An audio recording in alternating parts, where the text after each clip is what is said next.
भारत की अध्यक्षता में ही सुरक्षा परिषद ने पहली बार समुद्री सुरक्षा के विषय पर अपने एजेंडा आइटम के अंतर्गत समग्र रूप से विचार विमर्श किया। संयुक्त राष्ट्र सुरक्षा परिषद ने इस विषय पर पहली बार एक प्रेसिडेंशियल स्टेटमेंट को सर्वसम्मति से अडॉप्ट भी किया। हमने अपने पड़ोसी देश अफगानिस्तान में अस्थिरता और नाजुक हालात को भी देखा है। भारत ने इन परिस्थितियों में मानवता को सर्वोपरि रखते हुए ऑपरेशन देवी शक्ति को संचालित किया।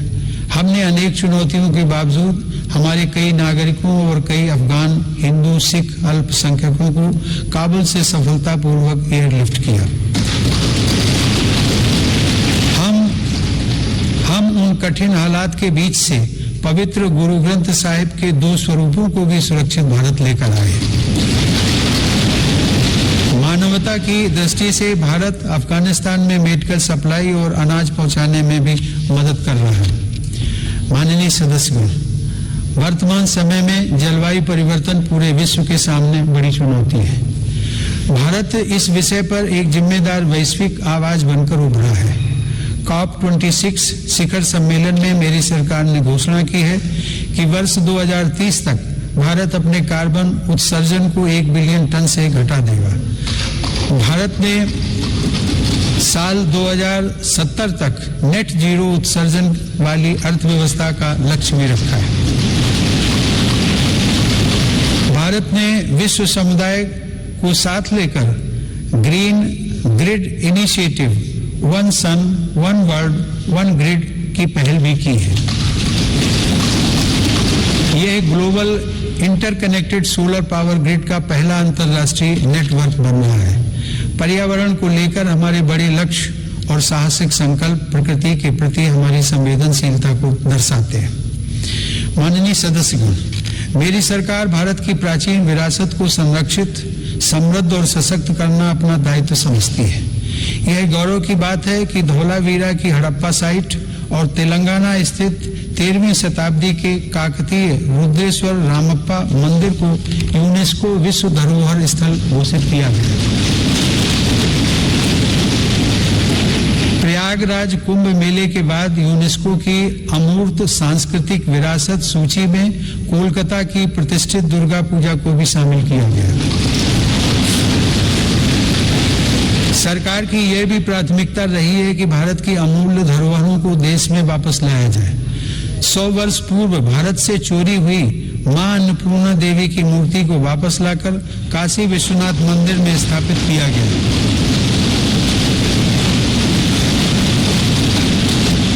दुनिया के अलग अलग देशों से ऐसी ही कई ऐतिहासिक धरोहरें आज भारत में वापस लाई जा रही हैं। हम सब जानते हैं कि विरासत और पर्यटन का एक दूसरे से गहरा नाता है। इसीलिए आज एक और भारत की आध्यात्मिक विरासत को फिर से जीवंत किया जा रहा है, तो साथ ही तीर्थयात्रियों और पर्यटकों के लिए आधुनिक सुविधाएं और इंफ्रास्ट्रक्चर का विकास भी हो रहा है। मेरी सरकार की स्वदेश दर्शन एवं प्रसाद योजनाएं इसमें बड़ी भूमिका निभा रही हैं। गोवा के 60वें मुक्ति दिवस के अवसर पर फोर्ट अगुआडा जेल परिसर में स्मारक का जीर्णोद्धार करके उसका उद्घाटन किया गया है। यह गोवा मुक्ति संग्राम के सेनानियों के अविस्मरणीय संघर्षों का स्मारक है। माननीय सदस्यगण, आजादी के अमृत काल में एक भारत श्रेष्ठ भारत के हमारे संकल्प के आधार पर आज लोकतांत्रिक मूल्यों के साथ विकास के नए अध्याय लिखे जा रहे हैं। जो राज्य और क्षेत्र उपेक्षित छूट गए थे, आज देश उनके लिए विशेष प्रयास कर रहा है। जम्मू कश्मीर और लद्दाख क्षेत्र में विकास के नए युग का आरंभ इसका एक बड़ा उदाहरण है। मेरी सरकार ने जम्मू कश्मीर के औद्योगिक विकास के लिए लगभग 28,000 करोड़ रुपए की लागत से नई सेंट्रल सेक्टर स्कीम शुरू की है।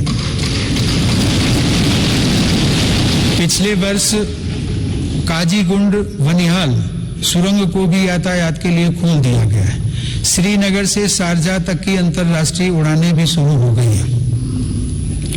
जम्मू कश्मीर के लोगों को शिक्षा, स्वास्थ्य और रोजगार के बेहतर अवसर प्रदान करने के लिए अनेक महत्वपूर्ण कदम उठाए गए हैं। इस समय वहां 7 मेडिकल कॉलेजों के अलावा 2 एम्स का कार्य प्रगति पर है, जिनमें से एक एम्स जम्मू में और एक कश्मीर में है। IIT जम्मू और IIM जम्मू का निर्माण कार्य भी तेजी से चल रहा है। लद्दाख संघ राज्य क्षेत्र में इंफ्रास्ट्रक्चर और आर्थिक विकास को तेजी से आगे बढ़ाने के लिए सिंधु इंफ्रास्ट्रक्चर डेवलपमेंट कॉरपोरेशन की स्थापना की गई है। लद्दाख की इस विकास यात्रा में एक और उपलब्धि सिंधु सेंट्रल यूनिवर्सिटी के रूप में जुड़ रही है। माननीय सदस्यगण, मेरी सरकार पूर्वोत्तर के सभी राज्यों अरुणाचल प्रदेश, असम, मणिपुर, मेघालय, मिजोरम, नागालैंड, सिक्किम और त्रिपुरा के सतत विकास के लिए प्रतिबद्ध है। इन राज्यों में हर स्तर पर बुनियादी और आर्थिक अवसरों का विकास किया जा रहा है।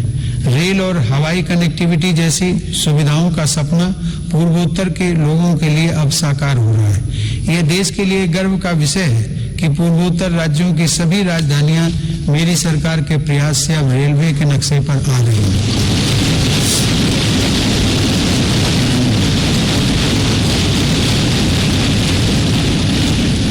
ईटानगर के होलोंगी में एक नए एयरपोर्ट की स्थापना की जा रही है। हाल ही में त्रिपुरा राज्य के महाराजा वीर विक्रम एयरपोर्ट में एक नया और आधुनिक टर्मिनल खोला गया है। पूर्वोत्तर का यह विकास भारत की विकास यात्रा का एक स्वर्णिम अध्याय सिद्ध होगा। कुछ दिन पहले ही 21 जनवरी को मेघालय, मणिपुर और त्रिपुरा की स्थापना के 50 साल पूरे हुए हैं। आजादी के 75 साल पूरे होने के साथ इन राज्यों की यात्रा भी हमें विकास के नए संकल्पों के लिए प्रेरित कर रही है। पूर्वोत्तर में शांति स्थापना के लिए मेरी सरकार के प्रयासों को ऐतिहासिक सफलता प्राप्त हुई है। अभी कुछ महीने पहले ही कार्बी आंगलोंग के दशकों पुराने विवाद को समाप्त करने के लिए केंद्र सरकार, असम की राज्य सरकार एवं कार्बी समूह के बीच समझौता हुआ है। इससे इस क्षेत्र में शांति और खुशहाली का एक नया अध्याय शुरू हुआ है। सरकार द्वारा किए गए प्रयासों से आज देश में नक्सल प्रभावित जिलों की संख्या भी 126 से घटकर 70 रह गई है। माननीय सदस्यगण, मेरी सरकार नागरिकों की जरूरतों के प्रति सरकारी विभागों को अधिक से अधिक जवाबदेह बनाने के लिए कृत संकल्प है। बकाया मामलों में निपटान हेतु तथा स्वच्छता के लिए भारत सरकार के प्रत्येक मंत्रालय में विशेष अभियान चलाया जा रहा है। मिशन कर्मयोगी के अंतर्गत सिविल सर्वेंट्स की क्षमता बढ़ाने के लिए सरकार ने कैपेसिटी बिल्डिंग कमीशन की स्थापना की है। मिशन कर्मयोगी सिविल सर्वेंट्स के करियर में भी सहायक होगा और राष्ट्र निर्माण की नई जिम्मेदारियों के लिए उन्हें तैयार भी करेगा। न्याय प्राप्ति को सरल और सुगम बनाने के लिए भी देश में कई महत्वपूर्ण कदम उठाए जा रहे हैं। टेली लॉ प्रोग्राम के माध्यम से मुकदमों से पहले सलाह देने के लिए एक प्लेटफॉर्म का गठन किया गया है। विवादों के निपटारे में गति लाने के लिए मेरी सरकार ने राज्यसभा में मध्यस्थता विधेयक 2021 पेश किया है। माननीय सदस्यगण, आज देश की उपलब्धियां और सफलताएं देश के सामर्थ्य और संभावनाओं के समान ही असीम हैं। ये उपलब्धियां किसी एक संस्था या प्रतिष्ठान की नहीं है, बल्कि देश के कोटि कोटि नागरिकों की है। इनमें करोड़ों देशवासियों का श्रम और पसीना लगा है। ये सभी उपलब्धियां हमारे महत्वाकांक्षी लक्ष्यों की लंबी यात्रा में एक तरह से मील का पत्थर है और आगे बढ़ने के लिए हमारी प्रेरणाएं भी है। वर्ष 2047 में देश अपनी आजादी की शताब्दी पूरी करेगा। उस समय के भव्य, आधुनिक और विकसित भारत के लिए हमें आज कड़ी मेहनत करनी है। हमें अपने परिश्रम को पराकाष्ठा तक लेकर जाना है और यह सुनिश्चित करना है कि अंततः इसके लाभकारी परिणाम निकले। इसमें हम सबकी भागीदारी है और समान भागीदारी है। कोरोना काल में आप सभी सांसदों ने जिस तरह अपनी जिम्मेदारियों का निर्वहन किया और सभी सावधानियों का पालन करते हुए दोनों सदन संचालित हुए, मैं उसके लिए आप सभी की सराहना करता हूं। आप सभी सांसदगण करोड़ों देशवासियों की आशाओं, आकांक्षाओं के सारथी हैं। इसी भावना के साथ हमें आगे भी काम करते रहना है। मुझे पूरा विश्वास है कि हम सब मिलकर अपने महान भारतवर्ष को गौरव के शिखर तक लेकर जाएंगे। इसी भावना के साथ आप सभी का एक बार फिर से अभिनंदन। आप सभी का बहुत बहुत धन्यवाद। जय हिंद।